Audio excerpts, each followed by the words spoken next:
السلام علیکم ورحمۃ اللہ وبرکاتہ۔ ماشاءاللہ ہمارا اس وقت علماء کرام پر مشتمل چند افراد کا قافلہ سمستی پور کے جوڑ میں شرکت کرنے کے لیے، دعا میں شرکت کرنے کے لیے رسول پور سے رامپور کے لیے نکل چکا ہے۔ مدرسہ ضیاء العلوم رامپور کے وسیع میدان میں اس وقت سمستی پور کا جوڑ چل رہا ہے، جو چند ہی گھنٹوں میں اختتام پذیر ہونے والا ہے۔ اس وقت ہمارے ساتھ جو ہے چند افراد ہیں، میں مناسب سمجھتا ہوں کہ ہر ایک کا نام پیش کروں۔ ہمارے بیچ جناب حضرت حافظ وقاری محمد سجاد صاحب ہیں، جو امام و خطیب ہیں رسول پور کے بلال مسجد کے۔ اسی طریقے سے حافظ نسیم صاحب ہیں، جو سابق امام چکہ رسول پور کے ہیں۔ ایسے ہی قاری کلیم الدین صاحب ہیں، جو اس وقت موجود ہیں، اور ہمارے بیچ ہیں ہمارے اس قافلے کے ایک ہم سفر ساتھی موجود ہیں، اور ایسے ہی متحرک ڈرائیور اور ماشاءاللہ بہت ہی متحرک اور محبت رکھنے والے عزیزم محمد ارشاد سلمہ، جو اس وقت ہمارے ساتھ موجود ہیں اور ڈرائیو کر رہے ہیں۔ میں سب لوگوں سے کہوں گا کہ کچھ اپنا اپنا بھی تاثرات پیش کریں۔ کیا کہنا چاہیں گے؟ آپ لوگ زور میں جا رہے ہیں۔ حافظ سجاد صاحب۔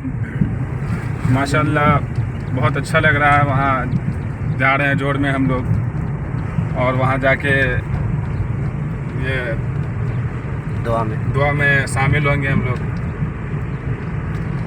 حافظ سجاد صاحب کیا تاثر دینا چاہیں گے؟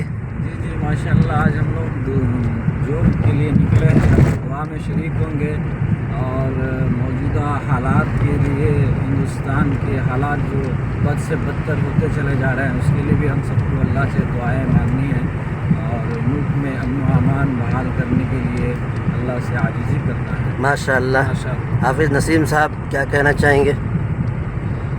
جی ہم لوگ رامپور ضیاء العلوم رامپور اللہ میں جو آج اختتام ہے، اس میں دعا میں شامل ہونے جا رہے ہیں۔ دعا کریں کہ اللہ تعالیٰ ہندوستان اور فلسطین کے مسلمانوں پر اپنا مدد حامل شال فرمائے۔ آمین۔ قاری کلیم الدین صاحب۔ چلیے آپ کہیے۔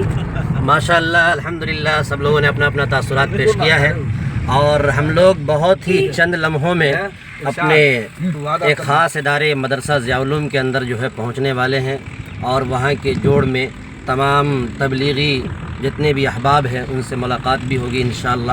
اور بطور خاص آج کی دعا کی مجلس میں جو ہے ملک ہندوستان کے اندر جو کالا قانون وقف بل کے نام سے جو قانون اور ایک بن چکا ہے، اس کے لیے بھی دعا کرنی ہے کہ اللہ تعالیٰ واپسی کی کچھ سبیل پیدا فرما دے۔ ایسے ہی جو ہے پورے عالم کے اندر بطور خاص فلسطین کے مسلمانوں کے لیے بھی دعا کرنا ہے کہ اللہ تبارک و تعالیٰ ان تمام مسلمانوں پر اور وہاں کے اہل غزہ اور اہل فلسطین پر اللہ تعالیٰ اپنی مدد اور نصرت کا معاملہ فرمائے۔ ماشاءاللہ بہت اچھا لگا یہ سفر، اور امید کرتے ہیں کہ اس طریقے کا سفر اور ایسا ہمارا اتحاد ہمیشہ قائم رہے گا۔ السلام علیکم ورحمۃ اللہ وبرکاتہ۔